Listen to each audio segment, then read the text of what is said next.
They handed me a badge at Christmas dinner. It said housekeeper in block letters. My son looked at me holding a tray of glasses and said, "Foods for family." There was no chair for me at the table. My name is Victoria Harper. I'm 70 years old, and that was the moment I realized the people I'd spent 42 years building a life for had decided I didn't deserve a seat at it anymore. Let me tell you what happened next. I stood in that North Dallas dining room with its vaulted ceilings and professionally decorated tree, and I looked at that table. 10 place settings, 9 chairs, crystal glasses gleaming under the lights, linen napkins folded into perfect shapes. The seating chart by the entryway had my name on it, printed in elegant calligraphy on cream cardstock, under a section labeled Support Staff. My daughter-in-law, Jane, had clipped that badge onto my sweater herself, right there in front of 20 people. Her smile was bright, her voice louder than it needed to be. "Just so the caterers don't get confused," she announced cheerfully. "We don't want anyone mixing up the family with the help." Her parents laughed. The cousins laughed. Even some of the grandchildren giggled, too young to understand but old enough to know when the adults thought something was funny. After raising 2 children and building a business from nothing, I stood there holding that tray while my daughter-in-law labeled me the help. My son, Caleb, sat near the head of the table. He glanced at the badge, at the tray in my hands, at the long table set with crystal and silver that gleamed under the light. He smirked. Not smiled, smirked. "Ma, don't make that face," he said, reaching past me for the carving knife.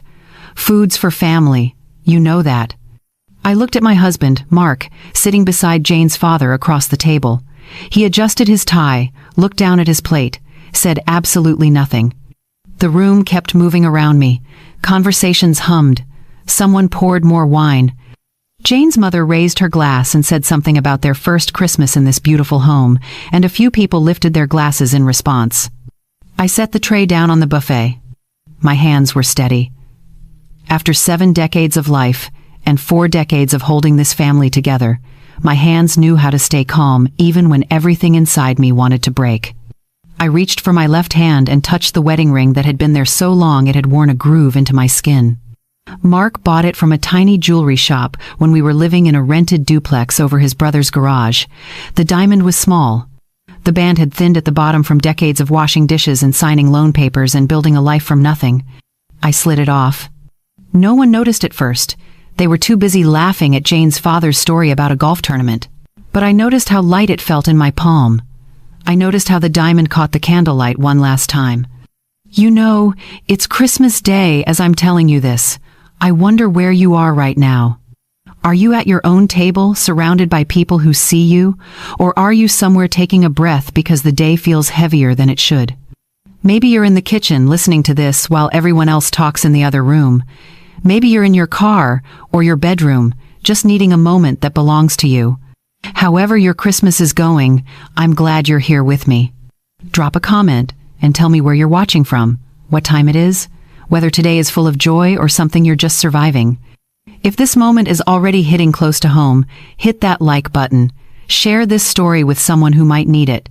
Subscribe, because what I did next shocked everyone in that room, and I think it might shock you too. I stepped forward into the space where my chair should have been, right beside Caleb's seat. I placed the ring on the white linen tablecloth directly in front of his plate. The soft clink of metal on china was barely a sound, but in that moment it cut through every conversation in the room. Forks froze mid-air. Glasses stopped halfway to lips. Someone's laugh died in their throat. Caleb stared down at the ring, then up at me. "Mom, what are you doing?" I looked at him. At the boy I'd carried on my hip while restocking shelves at our hardware store. At the teenager who used to say he'd run the family business someday. At the man who had just told me, in front of 20 people, that food was for family and I wasn't part of it. Then I looked at Mark, whose eyes were wide now, confused, like he couldn't quite process what was happening. I took a slow breath, kept my voice calm and even, and I said 4 words that would change everything. "You just lost everything." The room went completely silent. Jane let out a nervous little laugh. "Victoria, don't be so dramatic. It's a joke. You're part of the family, obviously." "Am I?" I asked quietly. No one answered. I reached up and unclipped the badge from my sweater, set it down next to the ring, right there on the perfect white linen between the sterling silver and the crystal goblets. "I won't be staying for dinner," I said. "Merry Christmas." Then I turned and walked out, past the color-coordinated tree, past the staircase wrapped in fresh garland, past the cousins already pulling out their phones and the adults frozen with shock on their faces. No one tried to stop me. Not my son. Not my husband. Not one person in that room stood up and said my name. The front door was heavy, with a fancy brushed nickel handle. It clicked shut behind me with a sound that felt like the end of something. The night air hit my face, cold and sharp. All around me, the gated community glowed with Christmas lights on every roofline. Perfect houses, perfect lawns, perfect lives on display. I walked to my car, my beat-up Buick sitting between luxury vehicles like it didn't belong. I unlocked it, slid behind the wheel, and sat there with the keys in my hand. My phone buzzed. Caleb's name lit up the screen. I watched it until it went to voicemail. Then I started the engine, backed out of the driveway, and drove away into the night. In the rearview mirror, I could see them through the big front windows, still sitting there, tiny shapes around that long table, Christmas dinner going on without me. And for the first time in years, I felt something I hadn't allowed myself to feel. Free. The streets were empty, except for the glow of Christmas lights strung on every house I passed.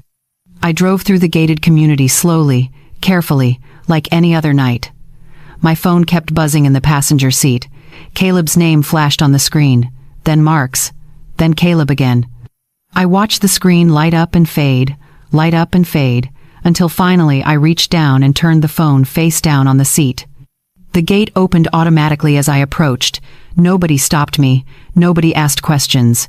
I drove through and the gate closed behind me with a soft mechanical hum.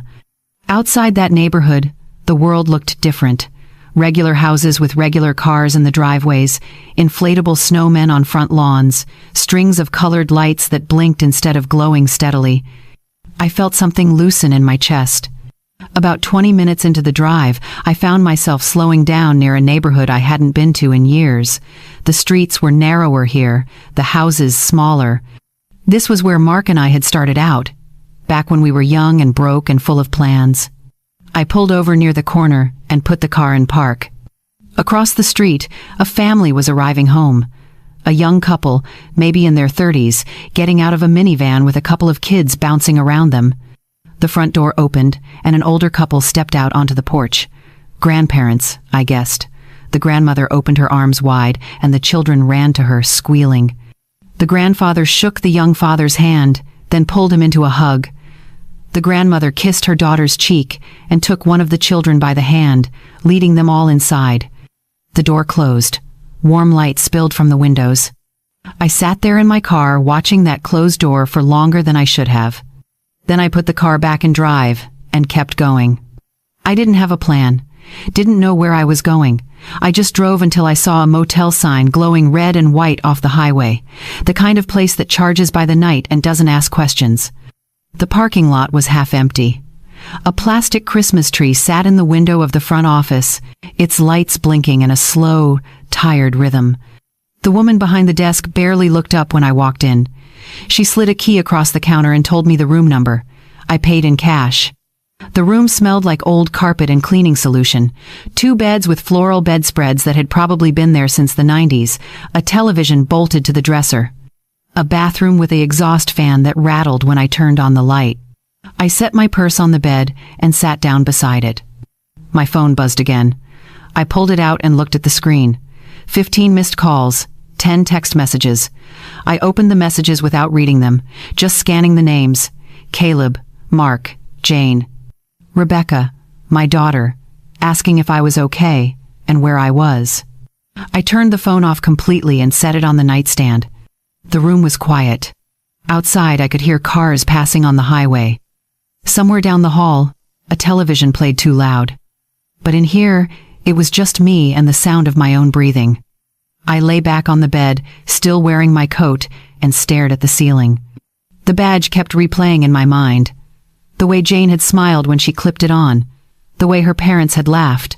The way Caleb had smirked and said those words. Foods for family. But it wasn't just tonight. I thought about the weeks leading up to Christmas, the way Jane had handed me a list of tasks for the dinner party like I was staff she'd hired.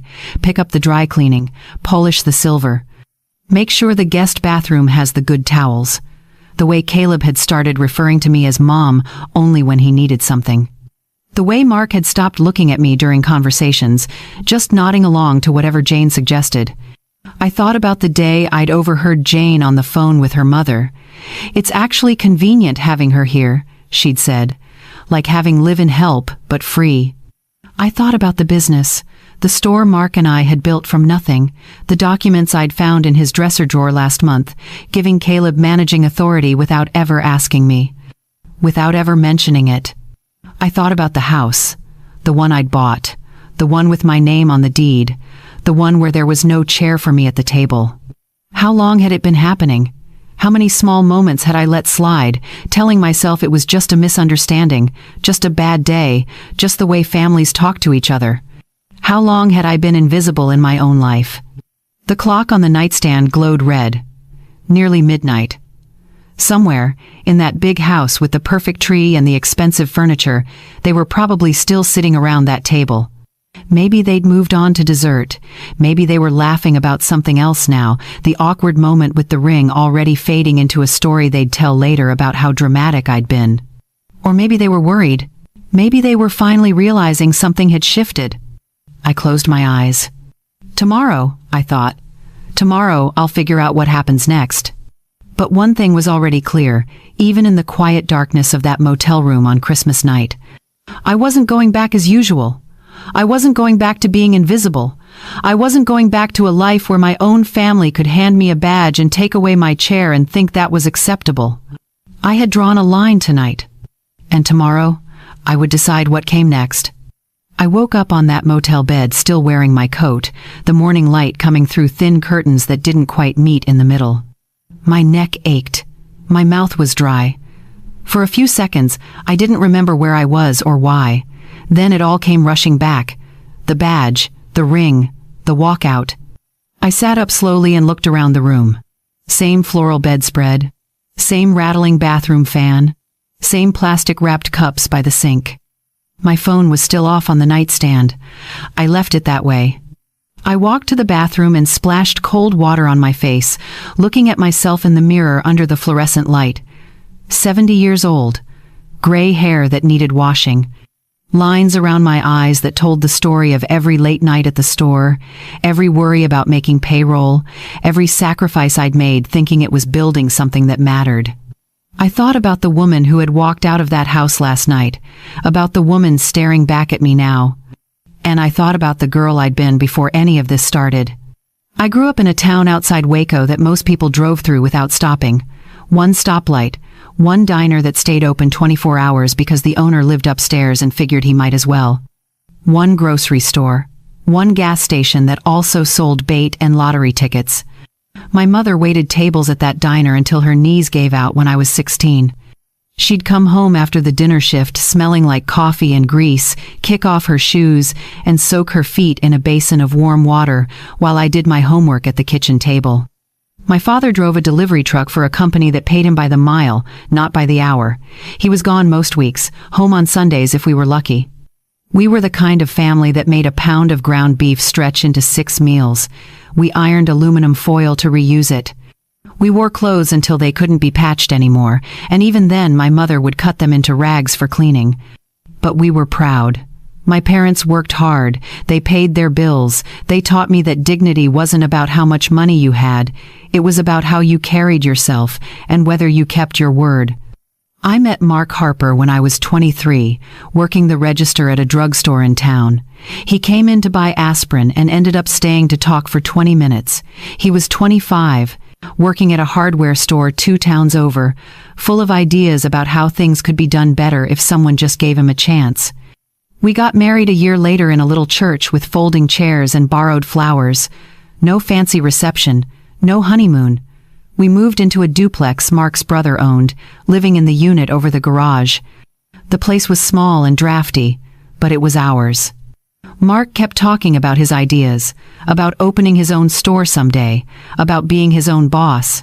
I listened, and the more I listened, the more I believed him. We saved every penny we could. I took a second job doing bookkeeping for a tax preparer during the season. Mark worked overtime. We ate beans and rice more nights than I can count. After 2 years, we had enough for a down payment on a narrow storefront on Lancaster Avenue in Fort Worth. The building was old. The floors were uneven and creaky. The back room had a leak in the roof that dripped into a bucket when it rained. But the rent was cheap and the location was decent, right on a corner where people passed by on their way to work. We called it Harper's Home Supply. I painted the sign myself, standing on a stepladder in the July heat, carefully lettering each word in block print. Mark stood below, telling me when the letters were crooked. The first 10 years were the hardest. Mark worked the front, helping customers, learning what they needed, building relationships with contractors and weekend fix-it people. I kept the books in the back room, tracking every dollar that came in and went out, learning to read loan documents and negotiate with suppliers. When Rebecca was born, I was 27. I took 1 week off, then brought her back to the store with me. She slept in a bassinet behind the counter while I rang up sales and answered the phone.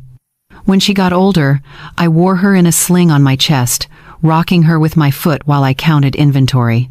Caleb came 3 years later. By then, we'd refinanced the store twice to make it through slow winters when nobody was buying lumber or paint. We'd used my small life insurance policy as collateral once, betting everything that we'd make it through. I learned which bankers would explain things to me like I had a brain in my head and which ones talked over me to Mark like I wasn't even in the room. But we made it. The store grew. Slowly, carefully, we added a small lumber section out back. Then we opened a second location in Arlington when Caleb was in elementary school. By the time he was in high school, Harper's was one of the few independent hardware stores that hadn't been bought out or crushed by the big chains. People knew us, knew our name, knew they'd get honest advice and fair prices. We built that. Mark and I. Together. I remember one night when Caleb was about 15. We were closing up the store, counting the register, and he was sitting on the counter, swinging his legs like he used to do when he was little. "One day this will all be mine," he said, looking around at the aisles and the inventory and the steady hum of the place. I looked up from the cash drawer. "Ours," I said, "if you want it, but you have to want the work, not just the reward." He nodded, but I saw the look in his eyes. That distant look kids get when they're thinking about the future, but don't really understand what it costs. "Sure, Mom," he said. "I know." I should have paid more attention to that look. I should have noticed the difference between wanting something and being willing to build it. But back then, I still believed that love and sacrifice were the same thing, that if you gave enough, worked hard enough, showed up enough, the people you were building for would see your value. I believed family meant something. Sitting in that motel room on the morning after Christmas, staring at my reflection in a streaked mirror, I understood something I should have learned decades ago. It doesn't matter how much you build if the people you're building for don't respect the builder. And I was done being invisible in the house I'd built. Caleb graduated from college with a business degree and no interest in hardware. He was 22 when he told us he wanted to do something different, something bigger than the family store. Mark and I were standing in the lumber section when he said it, and I remember the way Mark's face fell, just for a second, before he covered it with a smile. "What do you want to do?" I asked. Caleb shrugged. "Consulting, strategy, helping businesses scale. The store is fine, but it's small, you know. I want to think bigger." I didn't argue. Rebecca had already gone her own way into nursing, building a life in San Antonio with a man whose last name I still stumbled over. She called every week, sent pictures of her kids, visited when she could. She was happy. I wanted Caleb to be happy too. So we supported him. Helped him rent a desk at one of those co-working spaces in downtown Dallas where people sat at long tables with laptops and said they were entrepreneurs. He called his business a consulting firm, though I never quite understood who he was consulting or what he was consulting about. He'd show up at family dinners talking about clients and pitch decks and growth strategies, using words that sounded impressive but didn't mean much when you asked for details. Mark ate it up. He loved the idea that our son was in Dallas, in an office building with glass walls, doing business in a suit instead of work boots. "He's going places," Mark would say, pride thick in his voice. I'd nod and keep quiet, even though part of me wondered what places exactly and how he planned to get there. That's when he met Jane. She worked in the same building, something with marketing for her family's company. Her parents owned a chain of auto dealerships across North Texas, the kind of family that belonged to country clubs and talked about summering at their lake house. She wore clothes that looked expensive even when they were casual, and she had that way of speaking that made everything sound certain, like she'd never questioned a decision in her life. Caleb brought her to meet us on a Sunday afternoon at the original store. We'd just finished inventory, and the place smelled like sawdust and paint thinner. I was behind the counter in jeans and an old shirt, and Mark was helping a regular load drywall into his truck out back. Jane walked in wearing white pants and heels that clicked on the scuffed linoleum. She looked around slowly, taking in the pegboard walls, the narrow aisles, the mismatched shelving we'd added over the years as we grew. Her smile was polite, but something about it made my skin prickle. "So this is it," she said, more to Caleb than to me. "The family business." "This is it," I said, coming around the counter to shake her hand. "We've been here almost 30 years now." "It's so quaint," she said, still smiling that smile. "It has character." The way she said character made it sound like a flaw. Caleb gave her a tour, pointing out sections like he'd spent years working there instead of a few summers in high school before he found excuses to be anywhere else. Jane nodded along, asking polite questions, but I could see her checking her phone when she thought we weren't looking. When they left, Mark came back inside, wiping his hands on a rag. "She seems nice," he said. "She does," I agreed, though something about the visit sat wrong with me. Within 6 months, they were engaged. The wedding was the following spring at a country club I'd only seen from the highway. Tall columns out front, a lawn that looked like a golf course, waiters in bow ties carrying champagne on silver trays. Jane's parents paid for most of it, but we contributed too, quietly. Mark wrote checks without telling me the amounts, but I saw the statements later. We paid for the flowers, the photographer, the rehearsal dinner that cost more than our mortgage payment. At the wedding, Jane's family took up most of the guest list. Her father's business associates, her mother's book club friends, cousins from Houston and aunts from New Mexico. Our side of the church was smaller. The people from the store, Mark's brother and his family, a handful of old friends. During the reception, I overheard Jane talking to one of her cousins near the dessert table. "Caleb's family is sweet," she was saying, her voice light and airy. "Very hardworking, very grounded. His mom still works the counter at their little store. Can you imagine? I keep telling Caleb he needs to get them to retire, but I think they like the routine." She laughed, and the cousin laughed with her, and I stood there holding a plate of cake I no longer wanted. That night, I mentioned it to Mark while we were getting ready for bed in our hotel room. Jane said something that bothered me. I started. "She's young," Mark said, not looking up from untying his shoes. "She doesn't mean anything by it." "She called the store little," I said, like it was something small to be embarrassed about. "It is small," Mark said, "compared to what her family has." "That's not a bad thing, Victoria. Different worlds, that's all." But over the next year, I noticed Mark measuring our success by Jane's family standards instead of our own.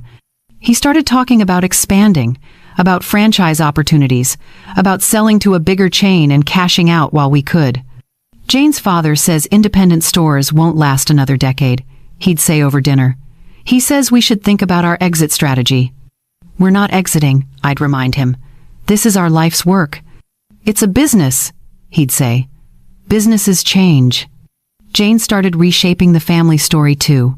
At gatherings with her friends, I'd hear her talk about how Caleb was taking over the family business soon, making it sound like he was already running things when he barely showed up except to walk through and wave at the staff.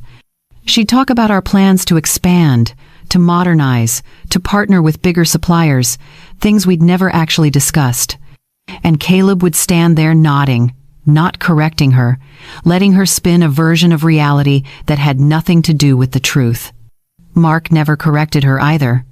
He was too dazzled by the connections, by the invitations to golf tournaments and charity dinners, by the idea that marrying into Jane's family meant we'd moved up somehow. I watched the shift happen slowly, the way Mark started dressing differently, the way he talked about the store like it was something to move past instead of something to be proud of, the way he stopped asking my opinion and started making decisions based on what Jane's father would think. And I stayed quiet, because I'd been raised to believe that keeping the peace mattered more than speaking up. I should have seen it then, the pattern forming, the respect slipping away one small moment at a time. But I told myself it was temporary, that once Caleb and Jane settled down, once they had kids, things would balance out. I was wrong. The phone call came on a Tuesday evening, about a year after the wedding. I was at the store doing end-of-day paperwork when my cell rang. Caleb's name flashed on the screen. "Mom, can you and Dad come over for dinner this weekend?" he asked. "Jane and I want to talk to you about something." "What about?" I asked, already sensing the careful tone in his voice, the one he used when he was about to ask for something. "It's good news," he said. "We'll explain when you get here." That Saturday, Mark and I drove to the apartment Caleb and Jane were renting in a complex near downtown Dallas.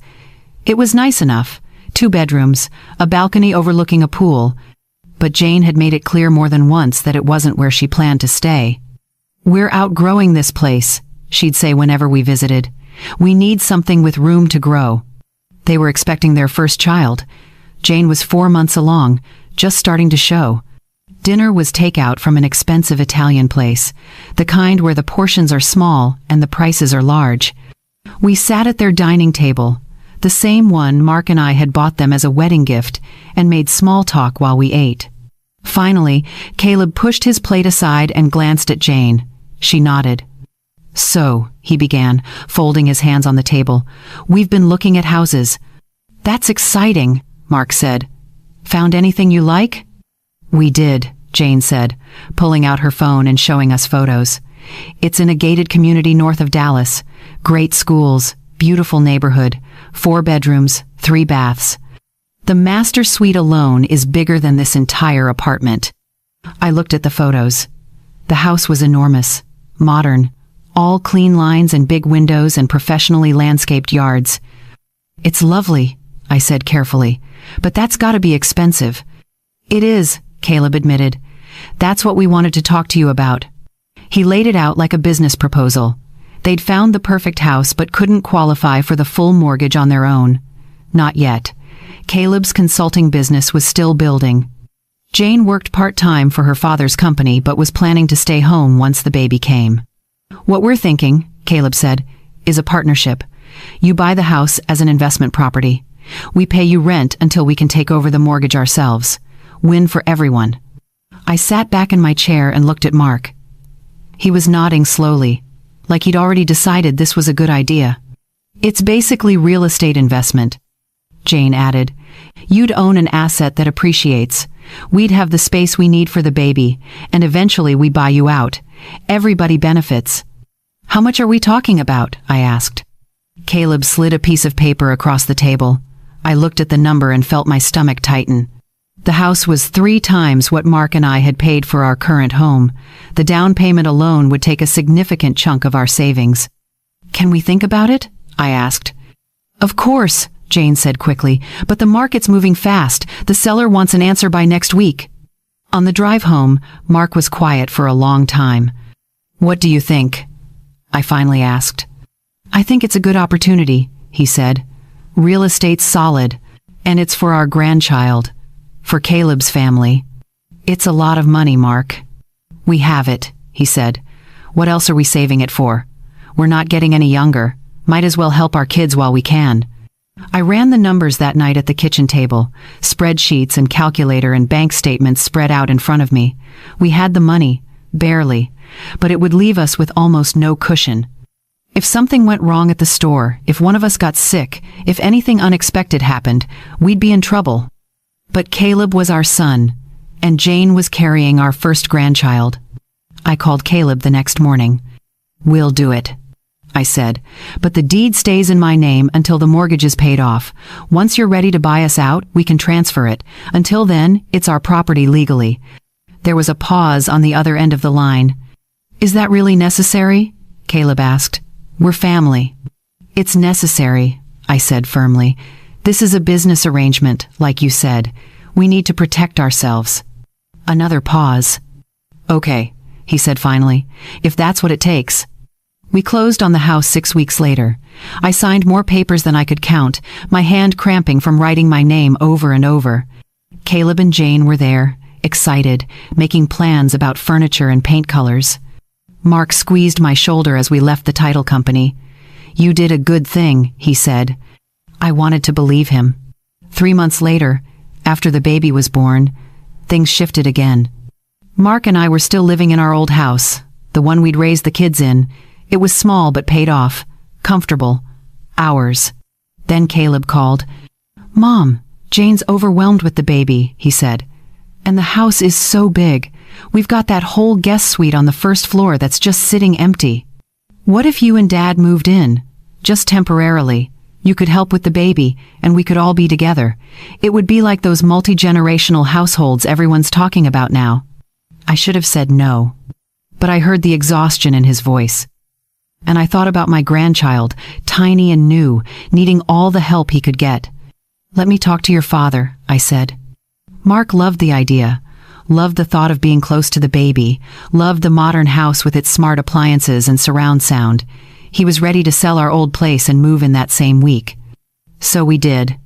We sold the house where we'd raised our children, where I'd painted the walls and planted the garden and fixed the leaky faucet a dozen times. We packed up 30 years of memories into boxes and moved into the guest suite of the house I'd bought for my son. The suite was nice. Bedroom, bathroom, small sitting area, separate entrance. Jane kept calling it your own space, making it sound like we were getting something special instead of being tucked away in a corner of a house that was supposed to be theirs but was legally mine. At first, it was fine, good, even. I'd hold my grandson, this tiny, perfect person with Caleb's eyes and Jane's nose, and feel like maybe this had been the right choice. I'd help with feedings and diaper changes. I'd cook meals while Jane recovered. Mark would sit in the nursery with the baby sleeping on his chest, looking happier than I'd seen him in years. But slowly, things changed. Jane started asking me to do more. Small things at first. Could I pick up groceries while I was out? Could I start a load of laundry? The baby was fussy and she was so tired. Could I watch him while she took a nap? I said yes. Every time, I said yes. Because that's what grandmothers do. That's what family does. But then the requests got bigger. Jane needed me to clean the upstairs bathrooms because the cleaning service was too expensive now with the baby. Could I organize the playroom? Could I meal prep for the week? Could I be home by 3 to watch the baby because Jane had a hair appointment? I was doing more housework than I'd done in my own home. More cooking, more cleaning, more childcare. And somewhere along the way, without anyone saying it out loud, I stopped being the grandmother who lived in the guest suite. I became the help. It's funny how you can lose yourself one small request at a time. The first few months in that house, I told myself I was helping, being useful, doing what grandmothers are supposed to do when their children have babies and busy lives. But there's a difference between helping and being help. I learned that difference in the space between one season and the next. It started with Jane asking if I could grab her a glass of water while I was up. Reasonable enough. Then it became asking me to bring her phone from the other room, then her laptop, then a snack, then another snack because she didn't like the first one. One afternoon, Jane had 3 of her friends over for lunch on the back patio. I was in the kitchen putting away groceries I'd picked up that morning, things Jane had texted me to get because she was too busy to go herself. I heard her laugh, that bright practiced laugh she used with her friends, and then I heard the snap of fingers. Victoria, can you bring out the pitcher of iced tea and maybe some of those little cookies from the pantry? Not a question. A command wrapped in pleasant words. I brought the tea. I brought the cookies. I refilled glasses when they got low. One of her friends thanked me. The others barely looked up. As I walked back into the house, I heard Jane's voice drift through the open door. It's so convenient, honestly. Having her here is like having staff, but family. She loves to help. Her friends murmured agreement. Someone said something about wishing her own mother lived closer. I stood in the kitchen with my hands braced against the counter, staring at nothing. Another day, Caleb caught me on my way to the store. "Hey Mom, can you do me a favor?" he asked, barely looking up from his phone. "I need to pick up my dry cleaning, but I've got calls all afternoon. You're headed that direction anyway, right?" "I'm going to the hardware store," I said. "That's the opposite direction." "Oh." He finally looked at me. "Could you maybe go after? It closes at 6 and I really need that suit for tomorrow." I went. Of course I went. And the next time, he didn't even ask. Just texted me the address of the dry cleaner and said, "Thanks, you're the best." At the store, things were changing too. Caleb had started showing up once a week, sometimes twice. Not to work, not to help. To walk through like he owned the place, shaking hands with customers, chatting with the staff, taking photos for his social media. Building the family brand, he called it. I watched him one Tuesday afternoon, standing near the paint section talking to Luis, one of our longest employees. Luis was explaining a problem we were having with a supplier, laying out the details, asking what Caleb thought we should do. Caleb nodded, said something vague about looking into it, clapped Luis on the shoulder, and walked away without writing anything down or following up. Luis came to me an hour later. "Did Caleb say anything to you about the supplier issue?" he asked. "No," I said. "What do you need?" "We solved it the way we always did. I called the supplier, negotiated a better rate, arranged the new delivery schedule. Luis thanked me and went back to work." When I mentioned it to Mark that evening, he shrugged. "Caleb's busy with his own clients," he said. "He can't be expected to handle every little detail." "Those little details keep the store running," I said. "He'll learn," Mark said. "Give him time. It's good that he's showing his face there. Customers like seeing the family involved." But Caleb wasn't involved. He was performing involvement. And somehow, that was enough for Mark. I stayed quiet about most of it. Told myself it was temporary. That once the baby got older, once Jane felt more settled, things would balance out. That Caleb would eventually realize the difference between appearing to run a business and actually running one.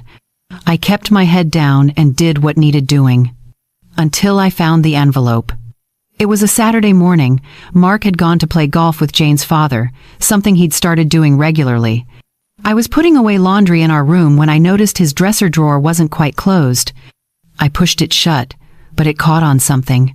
I opened it to fix whatever was jamming it and saw a manila envelope folded in half, stuffed in the back corner under his socks. I almost left it. Almost closed the drawer and walked away. But something about the way it was hidden made me pause. I pulled it out and opened it. Legal documents. Forms I recognized because I'd been signing them for 30 years. Partnership agreements.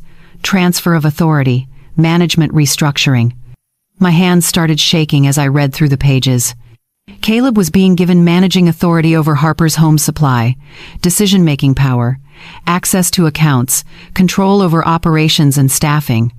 Mark had signed it 2 weeks ago. My name wasn't on it. I hadn't been consulted, hadn't been told. I sat on the edge of the bed with those papers in my lap and felt something crack open inside my chest. The store Mark and I had built together, that I had poured decades of my life into, that I had learned to run when nobody thought a woman could, that I had saved more than once with my own money and my own credit when banks wouldn't give us loans. And Mark had just handed it to Caleb without saying a word to me. I was still sitting there when Mark came home 3 hours later, whistling as he walked through the door. He stopped when he saw me in the bedroom doorway, the envelope in my hand. "What's that?" he asked, though his face told me he already knew. "You tell me," I said, holding it out. He took it, glanced at the papers, and set it on the dresser. "It's just paperwork, Victoria, making things official." "Official," I repeated. "You gave Caleb managing authority over our business without telling me." "I meant to tell you," he said. "I just hadn't found the right time." "The right time," I said slowly. When would that have been, Mark? After he'd already made decisions I didn't agree with? After he'd changed things I'd built? Or were you just never going to tell me at all? Don't be dramatic, he said, loosening his tie. It's time for Caleb to step up, to take charge. We're not getting any younger, and he needs to learn how to run things. He doesn't know how to run things, I said. He shows up twice a week for photo opportunities while the actual staff does the work. He'll learn by doing, Mark said. That's how we learned. We learned by working, I said. By being there every single day, by making sacrifices and hard decisions. Caleb's not doing any of that. Mark sighed like I was being difficult, like I was the problem. You've always been too hard on him, he said. He's doing his best. And frankly, the store needs fresh energy, new ideas. Caleb can bring that. What about my ideas? I asked. What about my energy? I'm still here, Mark. I still work there every day. I still handle the accounts and the suppliers and all the things that actually matter. But suddenly I don't get a say in who runs the place? You're making this about you when it's about him, Mark said. It's about giving our son an opportunity. It's about you erasing me, I said. He looked genuinely confused. Nobody's erasing you, Victoria. You're still part of the business. You'll always be part of it. But not equal, I said. Not respected, not consulted. Just there, just useful. He didn't answer that. Didn't seem to understand why I was upset. And in that moment, standing in the bedroom of a house I'd bought for my son while my husband defended giving away the business I'd helped build, I understood something terrible. Mark didn't see me as a partner anymore. He saw me as a supporting character in someone else's story. And I had let it happen. One yes at a time. One favor. One compromise. One moment of staying quiet when I should have spoken up. I walked out of the room and closed the door behind me. Mark didn't follow. After the confrontation about the business documents, things in the house became quieter, more careful. Mark and I moved around each other like strangers, sharing a waiting room. He went to work. I went to work. We came home to that big house where we lived in a guest suite and pretended everything was fine. Caleb barely noticed the tension. Or if he did, he ignored it. Jane noticed. I could see it in the way she watched me during dinner, her eyes calculating, measuring. She was smart enough to know something had shifted, but not quite sure what. 3 weeks after I found those papers, I was in the upstairs hallway folding sheets from the dryer. The laundry room was tucked at the end of the hall, near the master bedroom. I'd learned to do laundry during the day when the house was quiet, when I could get things done without being asked to do 17 other tasks at the same time. I was standing at the folding table, matching corners on a fitted sheet, when I heard Jane's voice coming from the bedroom. The door was open just enough that sound carried. She was on the phone. I wasn't trying to listen, but her voice had that edge to it, the one she used when she was being honest instead of polite. "No, I know," she was saying, "but it's getting awkward. She's here all the time. When people come over, they don't know if she's family or staff. It's confusing." I stopped folding. "I mean, she's useful," Jane continued. "Don't get me wrong. The free childcare is amazing, and she does all the housework without being asked. But useful isn't the same as, lovable. Useful, not lovable." The words hit like a slap. "We've been looking at those luxury retirement communities," Jane said. "The nice ones with the activities and the meal plans. We'll sell it as a gift. Like, you've worked so hard, you deserve to relax, all of that." She'll feel guilty saying no. There was a pause while whoever was on the other end responded. "Well, that's the thing," Jane said, her voice dropping lower. "Once she's settled there, we can simplify everything. The business structure is a mess." Mark said Caleb technically doesn't have full control because Victoria's name is still on half the paperwork. And this house, legally it's still in her name. Can you believe that? "She's living in our house, but we don't even own it." Another pause. "Right, so we get her to sign some documents, present it as estate planning or whatever, simplifying things for tax purposes. She doesn't need to understand all the details. Mark can handle her. And then we're clear. House is ours. Business is ours. She's taken care of in a nice place, we're not the bad guys, and everyone's happy. I stood frozen in that hallway with a half-folded sheet in my hands. Caleb's nervous about it, Jane admitted. He thinks she won't go for it. But honestly, what choice does she have? It's not like she can afford to move out on her own, not with what retirement costs these days. This way she gets a nice place and we get our house back. Win for everyone. The person on the other end must have asked about me staying in the guest suite, because Jane laughed. God, no. I need that space for when my parents visit, and frankly, the optics are terrible. People think we can't afford our own place, or that we need a live-in nanny.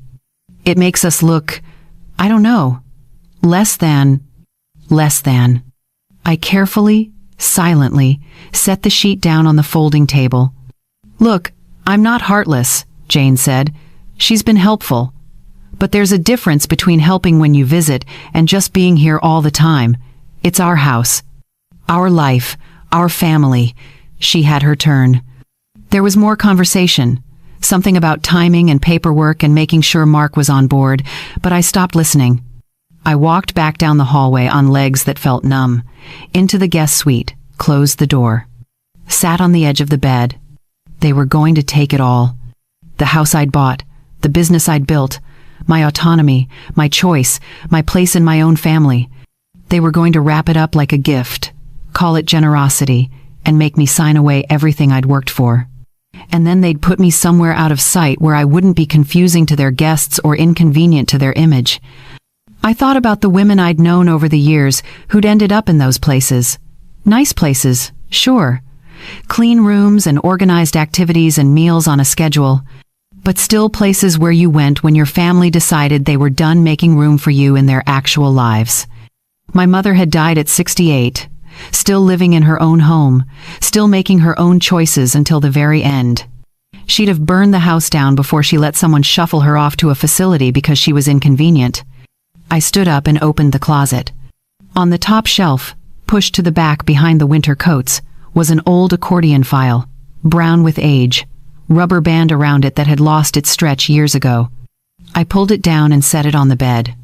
Inside were decades of documents, original partnership agreements for the store, loan papers, property deeds, insurance policies, every important piece of paper that marked the building of our life. I spread them out on the bedspread. The deed to the house, my name, my signature, my property.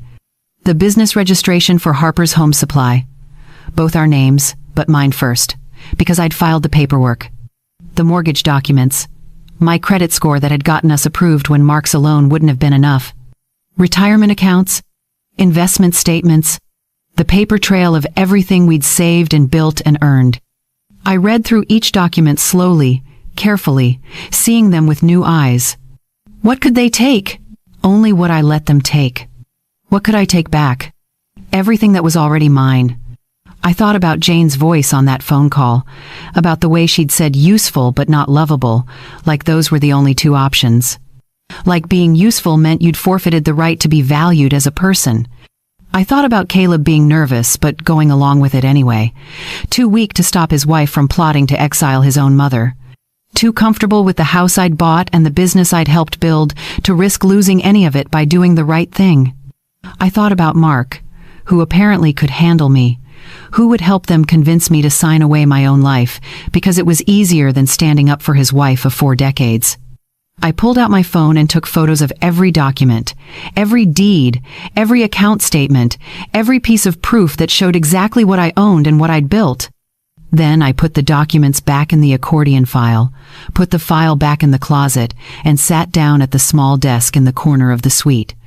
I opened my laptop and searched for lawyers who specialized in property law and family businesses. I wasn't angry, not in the loud, explosive way, not in the way that makes you scream or throw things or make dramatic declarations. I was something colder than anger, something more dangerous. I was clear. They thought they could ease me out, sign me away, package my exile as a kindness and my loss as a gift. They'd forgotten who taught them what they knew about business, about negotiation, about reading the fine print and understanding leverage. They'd forgotten who actually built the foundation they were standing on. But I hadn't forgotten. And I wasn't going anywhere except exactly where I chose to go. On my own terms. With everything that was mine. The next morning, I waited until Caleb and Jane loaded the baby into the car and drove off to some holiday event at her parents' place. Mark had already left for the store, same as every weekday morning, like nothing had changed between us. I stood at the window and watched their car disappear down the street. Then I grabbed my purse and keys and drove to the law office on the other side of Fort Worth. Robert Mitchell had been our business attorney for 20 years. He'd handled the paperwork when we opened the Arlington location, helped us through 2 refinancings, and drew up our wills when the kids were small. He was in his 60s now, gray hair and reading glasses, the kind of lawyer who actually listened instead of just waiting for his turn to talk. I'd called him the day before, told him I needed to review some documents. He didn't ask questions, just told me to come by whenever I was ready. His office smelled like old books and coffee. He met me at the door with a handshake and led me to a small conference room with a table covered in files. "Victoria," he said as we sat down, "what's going on?" I told him everything. The house, the business documents Mark had signed without telling me, the conversation I'd overheard, the plan to move me into a retirement community and take control of everything I'd built. Robert listened without interrupting, making notes on a legal pad, his expression getting more serious with every sentence. When I finished, he sat back in his chair and looked at me for a long moment. "Do you want my legal opinion or my personal one?" he asked. "Both," I said. "Personally, I think your family's treating you terribly, and you'd be justified in whatever you decide to do." He leaned forward. "Legally, you have more power than they realize. A lot more." He pulled out a folder and started going through documents. "The store," he said, spreading out the partnership agreement. "You and Mark are equal partners on paper, but you're the one who filed the original business registration. You're the one whose credit got you through the rough years. You've been signing the checks and managing the accounts for 3 decades. If it came to a legal battle, a judge would see that you've been the primary operator." He pulled out another document. "The house, that one's simple. Your name is on the deed. Alone. Caleb and Jane have no legal claim to it whatsoever. They're essentially tenants, whether they realize it or not." "Mark helped pay for it," I said. "From a joint account, sure. But the title is in your name. That's what matters legally. You could sell that house tomorrow and they couldn't stop you." He opened another file. "Retirement accounts. Most of these are joint, which means both of you have access. But there are beneficiary designations and survivorship clauses. Given that Mark's health hasn't been great lately, the blood pressure issues and the medications, you need to make sure everything's structured the way you want it." I thought about Mark's doctor appointments over the past year, the prescriptions that kept multiplying, the way he got winded walking upstairs. "What can I do?" I asked. Robert picked up his pen. "Lots of things. Question is, what do you want to do?" I took a breath. "I want control of what's mine," I said. "I want the house and the business protected so they can't be taken from me or signed away while I'm pressured or manipulated. I want to make my own decisions about where I live and what happens to everything I've built." "Okay," Robert said. "Let's do this right." We spent the next 3 hours going through everything. He drafted a trust in my name with me as the sole trustee. The house would go into the trust.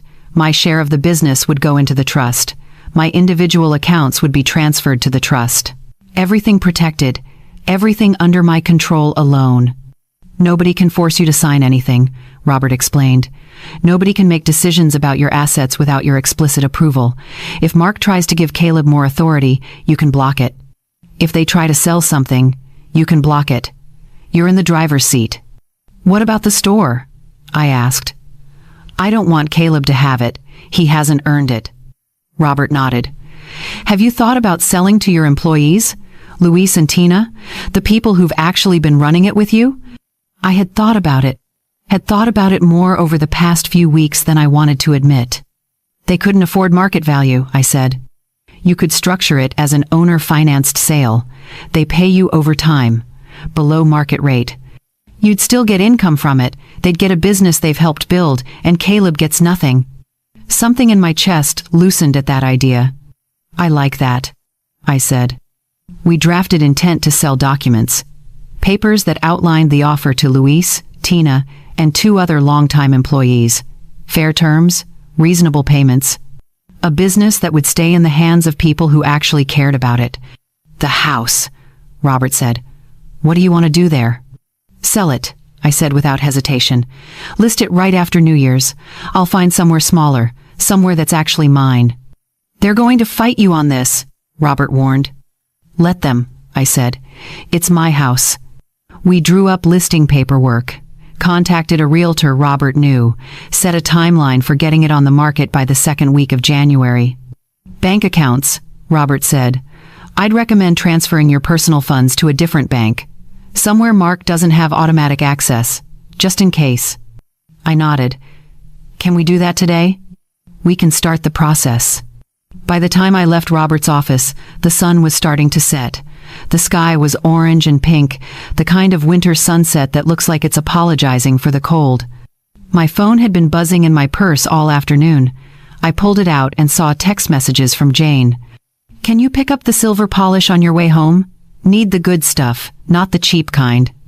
Also, grab more coffee. We're almost out. What time will you be back? Need help getting dinner started? I stared at those messages, at the casual assumption that I had nothing better to do than run her errands and cook her meals.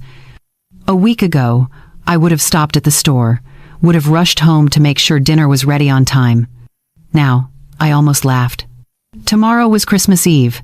The big dinner was the day after. Jane had been planning it for weeks, sending me lists and instructions, treating me like catering staff. She had no idea that the woman she'd been ordering around had just spent the afternoon taking back every bit of power they'd thought they could strip away. I put my phone back in my purse without responding. Then I drove to a diner near the highway and ordered myself a meal. Sat at a booth by the window and ate slowly, watching the traffic pass by, feeling something I hadn't felt in months. Peace. The revenge was in motion. And they had no idea it was coming. Christmas Day arrived cold and bright. I woke up in that guest suite, in the house I legally owned, and got dressed with the kind of calm that comes from knowing exactly what you're going to do. The paperwork was signed. The trust was established. The house would be listed in 2 weeks. The store would be sold to people who deserved it. My accounts were being transferred to a bank where Mark's name appeared nowhere. All of it done quietly, legally, irreversibly. Today was just theater. One last performance before the curtain came down. I could hear Jane upstairs, her voice sharp as she directed the caterers through the final setup. Mark had left early to pick up her parents from their hotel. Caleb was somewhere dealing with last-minute details, playing the role of host in a house he thought would someday be his.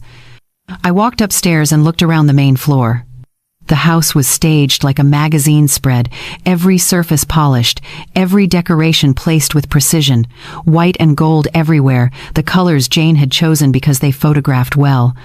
The tree in the living room was 7 feet tall, covered in matching ornaments that had been purchased as a set, nothing handmade or sentimental, nothing with history. I looked for anything of mine in that space, any evidence that I'd lived there for 3 years, any photo, any object, any small marker of my existence. There was nothing. The pictures on the walls were of Caleb and Jane's wedding, of Jane's family vacations, of professional portraits taken at the country club. The books on the shelves were decorative, spines that matched the color scheme. The furniture was all new, expensive, chosen by Jane. I had been erased from this house long before I'd planned to leave it. Guests started arriving around noon.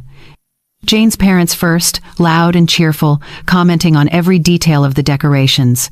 Then her siblings, her cousins, friends from the country club. Mark's brother and his wife. Jane moved through the rooms like a conductor, positioning people for photos, adjusting decorations, making sure everything looked perfect. "Victoria," she called out as I came down the hallway, "can you stay in the kitchen for now?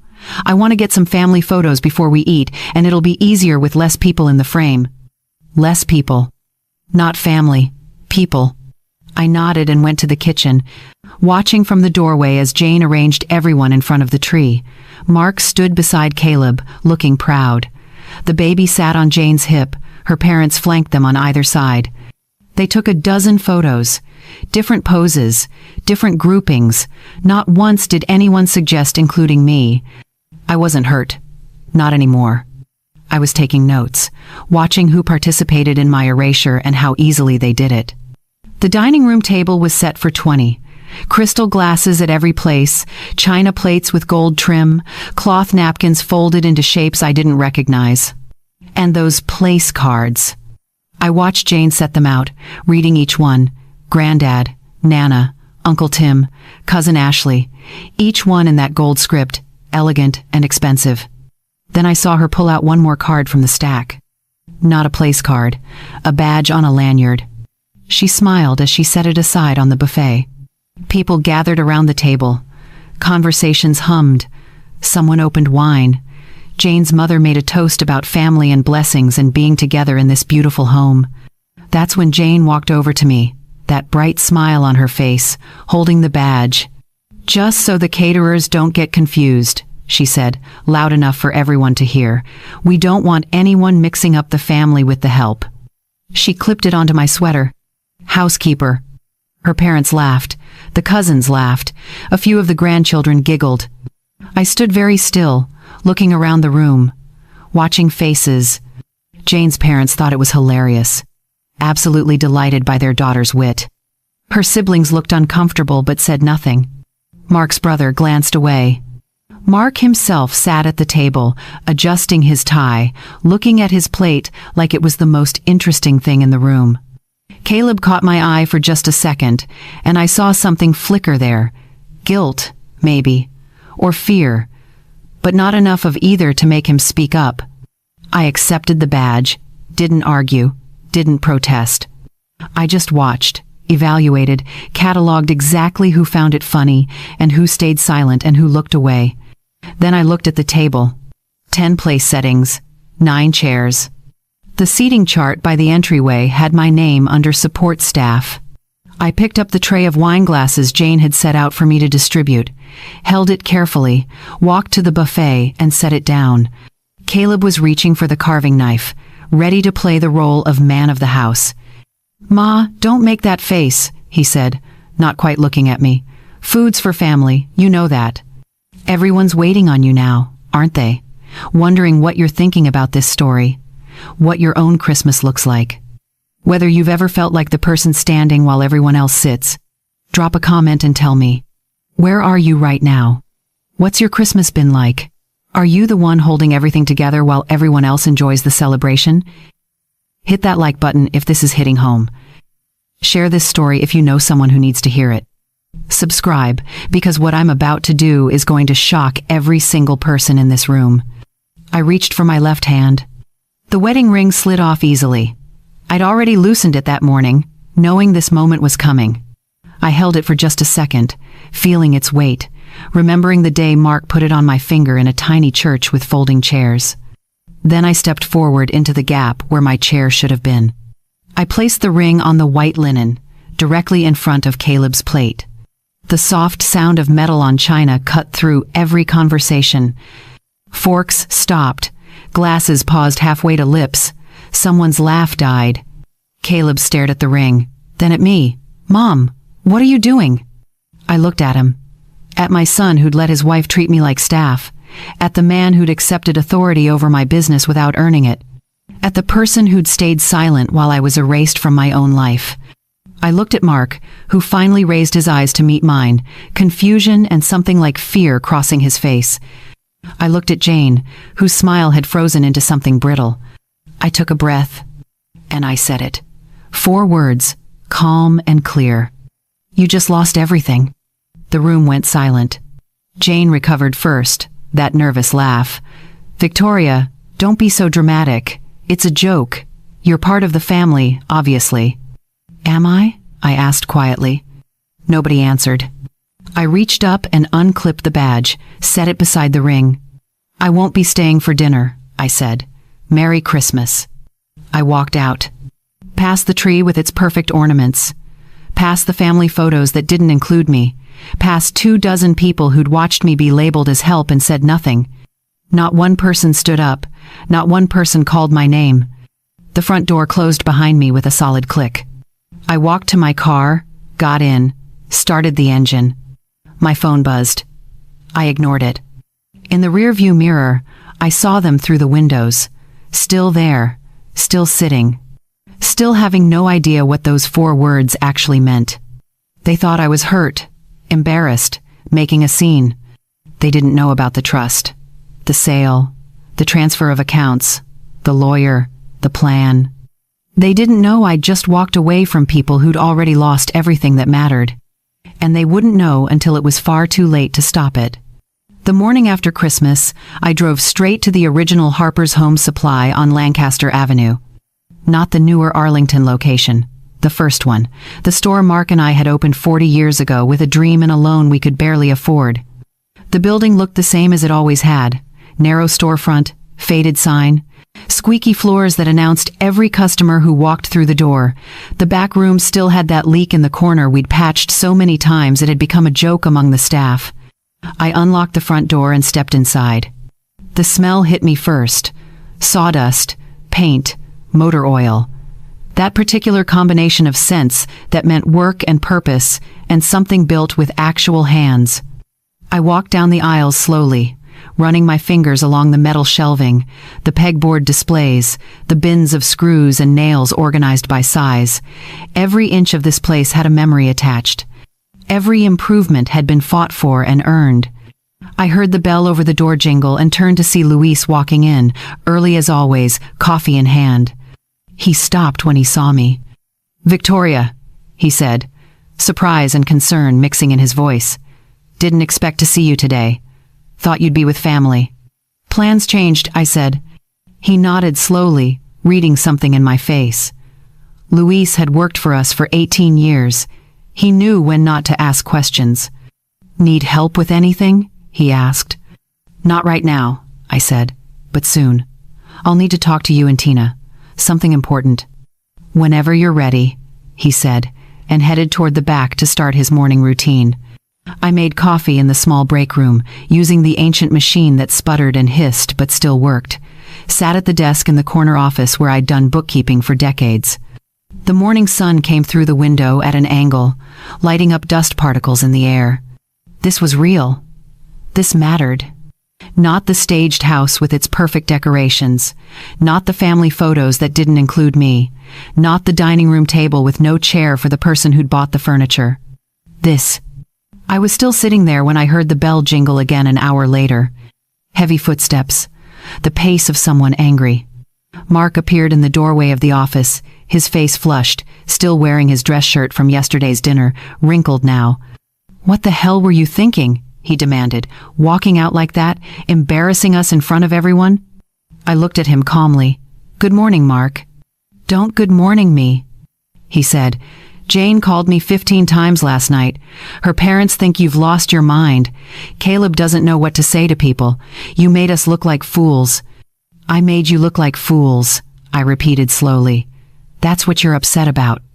"You walked out of Christmas dinner because of a joke," he said. "A stupid badge. Jane meant it as a light thing. You completely overreacted."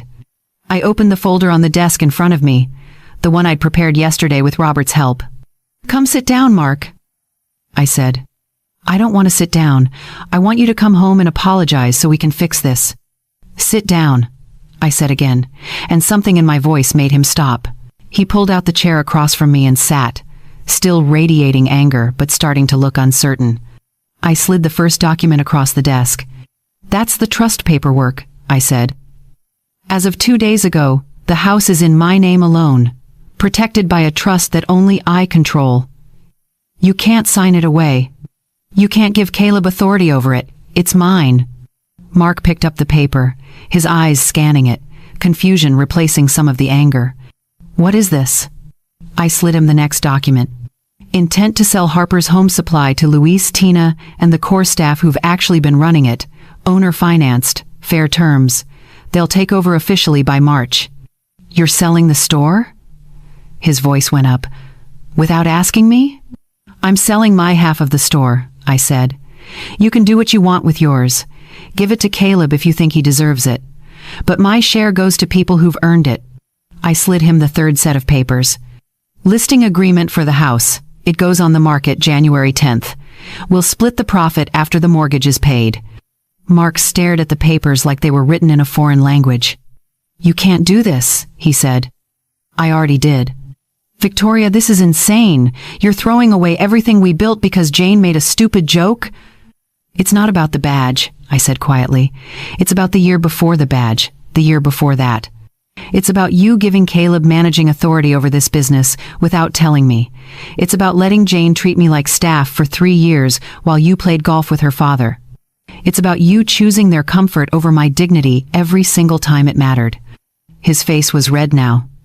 I was trying to keep the family together by erasing me from it. He opened his mouth, closed it. We can fix this, he said finally, but his voice was weak. We can talk to them, set boundaries, make it better.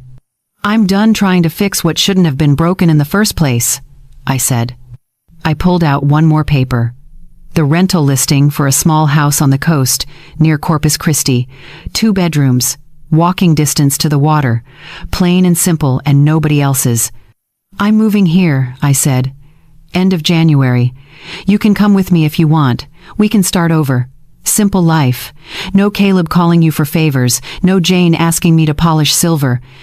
Just us, like it used to be before we forgot who we were. Mark looked at the listing, then at me. You're serious, he said.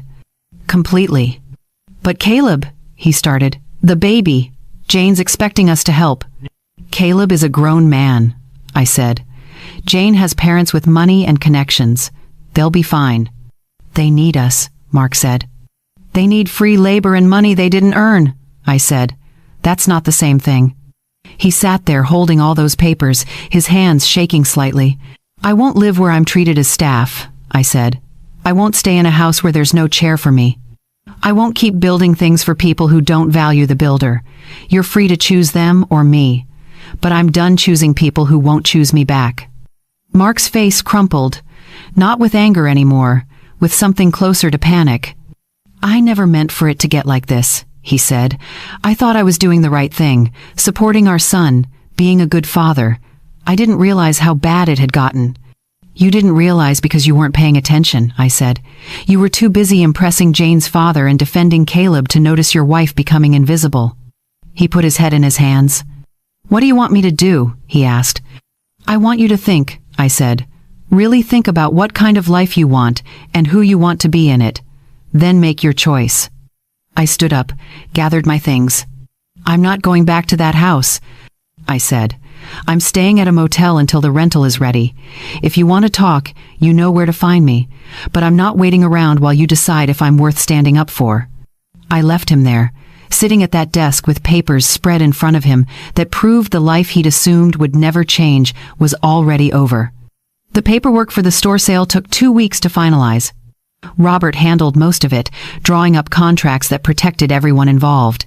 Luis and Tina would take over ownership with 3 other longtime employees. They'd pay me in monthly installments over 10 years at a rate well below market value. Fair enough that they could afford it. Low enough that it felt like the gift it was meant to be. On a cold morning in early January, we all met at Robert's office to sign the final documents. Luis arrived first, dressed in a button-down shirt I'd never seen him wear before. Tina came next, her hands shaking as she set her purse on the conference table. The others filed in behind them, each looking nervous and excited and slightly disbelieving. You're sure about this? Luis asked me for the 3rd time that week. You're really sure? I've never been more sure of anything, I said. We signed. Page after page, initials here, signatures there, Robert explaining each section in his calm, methodical way. When it was done, when the store officially belonged to them, Tina started crying. I don't know what to say, she said, wiping her eyes with the back of her hand. We never thought we'd own anything like this. Never dreamed it was possible. You've been running it for years, I told her. You just didn't have the title. Now you do. Luis stood up and shook my hand, gripping it firmly. We'll take care of it, he said. We'll make you proud. You already have, I said. Walking out of that office, leaving the store in their hands, felt like setting down a weight I'd been carrying so long I'd forgotten it was there. I was halfway to my car when I heard tires screech in the parking lot behind me. Caleb's SUV pulled up fast, too fast, and he jumped out before it had fully stopped. "Mom, what the hell did you do?" I turned to face him. "I sold my share of the store," I said calmly, "to people who deserved it." "You should have given it to me," he said, his voice rising. "I'm your son. That store was supposed to be mine." "Why?" I asked. "Because you showed up twice a week for photos? Because you walked around shaking hands and taking credit for work other people did? Because you told your friends you were taking over when you couldn't even tell me the names of half our suppliers?" He flinched. "I was learning. You never gave me a real chance." "I gave you years of chances," I said. "You wanted the status without the work. You wanted to inherit something you hadn't built. That's not how it works." "This is because of Christmas," he said. "Because of that stupid badge. You're punishing me for something Jane did." "This is because you let her do it," I said. "Because you sat there and smirked and told me food was for family like I wasn't part of yours. Because you spent 3 years watching your wife treat me like hired help and said nothing."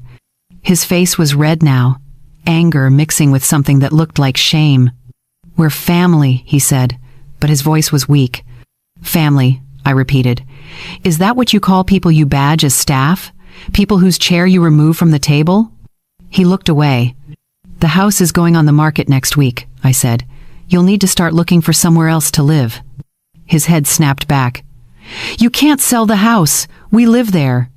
"I can and I am," I said. "It's in my name, my property, my decision." "Where are we supposed to go?" "Anywhere you can afford," I said. "The same way every other adult figures it out." I got in my car and started the engine. Through the window, I could see him standing there, his phone already out, probably calling Jane. By the time I got back to the motel, my phone was ringing. Jane's name on the screen. I answered. "How could you do this?" she screamed before I could say hello. "That's our house. We built our life there. You can't just take it away from us." "I'm not taking anything," I said calmly. "I'm selling what's mine, what I bought, what I've been letting you live in." "We've invested so much in that place," she said. "The renovations, the furniture, the landscaping." "With my money," I reminded her. "Every mortgage payment came from me. Every upgrade you made was funded by me. You invested decorating choices. I invested actual money I earned." "What about the kids?" she demanded. "What about your grandson?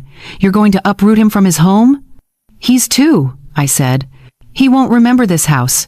And speaking of my grandson, I've set up an education trust for him, fully funded. College, graduate school if he wants it. But the trust is in his name alone. You and Caleb can't touch it." There was silence on the other end. "You've thought of everything, haven't you?" Jane said finally, her voice cold. "This whole revenge plot." "It's not revenge," I said. "Revenge would be making you suffer. This is just me taking back what was always mine and making sure my grandson has opportunities you can't gamble away." "Caleb's father would never let you do this," she said. "Caleb's father signed the papers that started this," I said.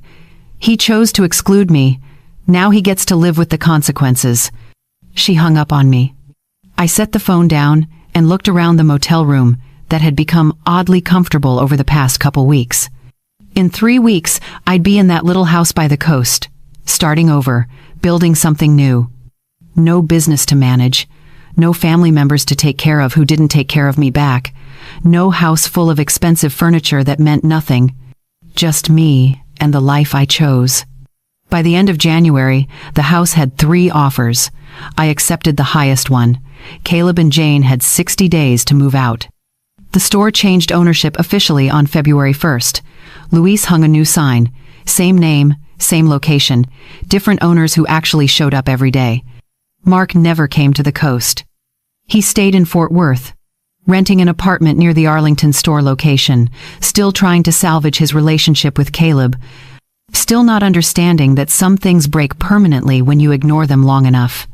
He called sometimes, asked how I was doing, suggested we talk about reconciling.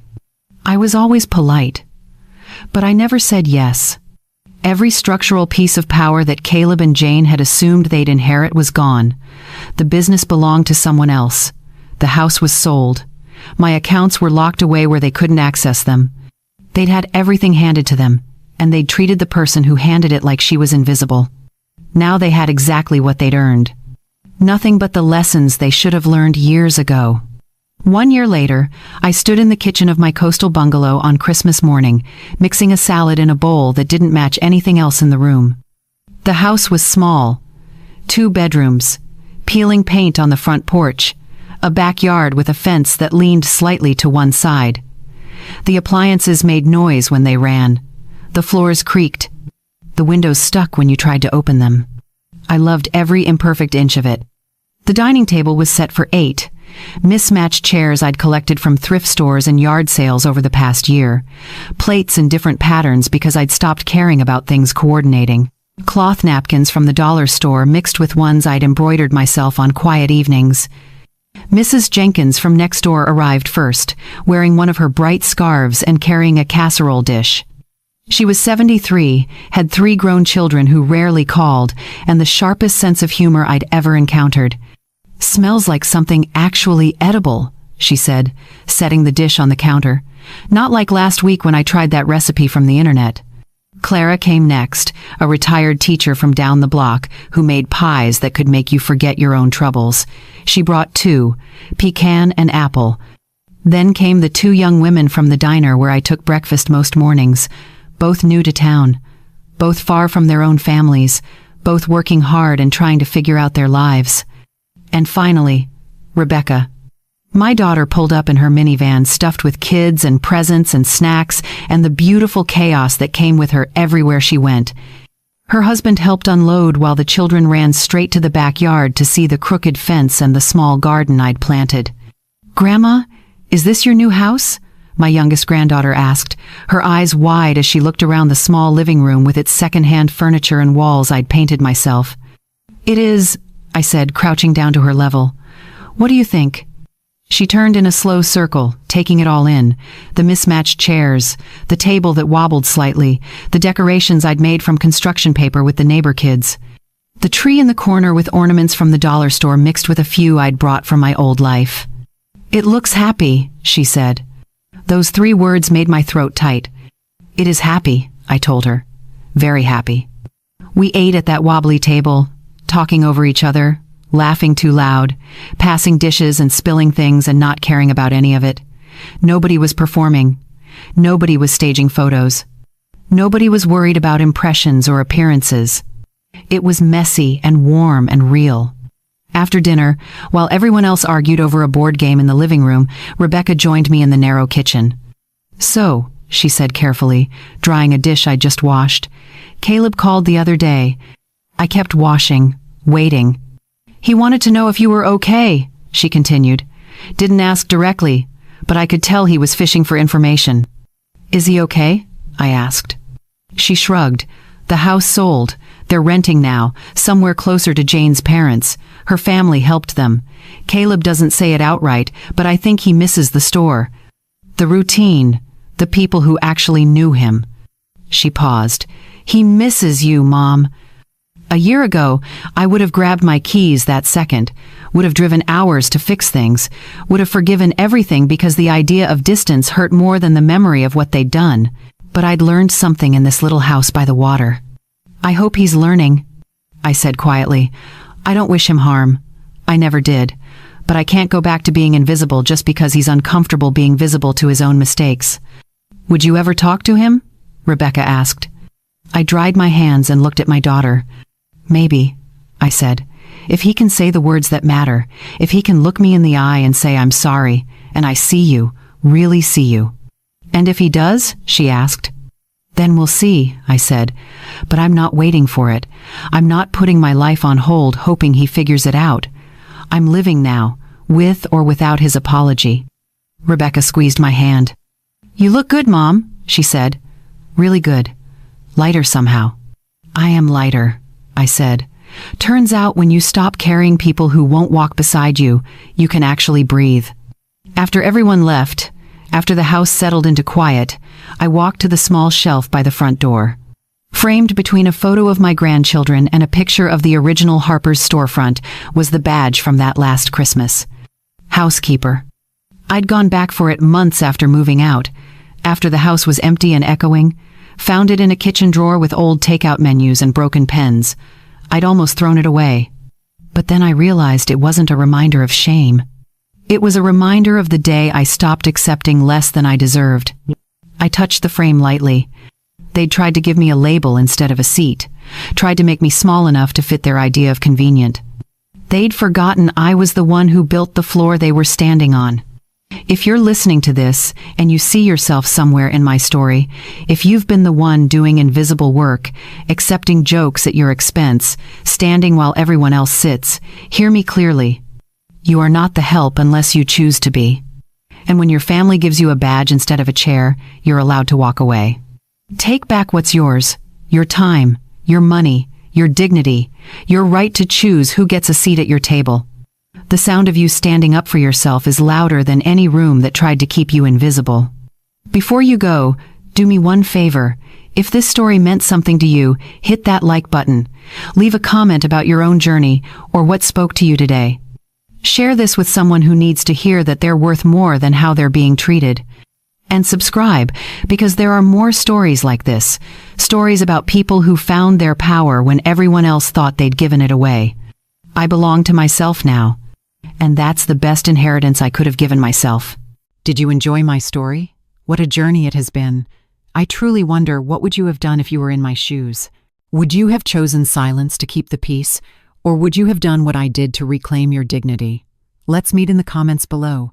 I'm so curious to hear your thoughts. I'm reading every single one. Which city are you listening from tonight? If my story resonated with you, you can support me and help me bring more stories like this to the world by sending a super thanks. Your sweet support means the world to me and allows me to continue this journey with all of you. On the screen now, you can see 2 new life stories that I highly recommend you watch next. There are so many more on my channel, each with its own lessons and triumphs. Don't forget to subscribe and click the notification bell so you never miss a new chapter. Thank you for being here with me. Until the next story, with love and respect.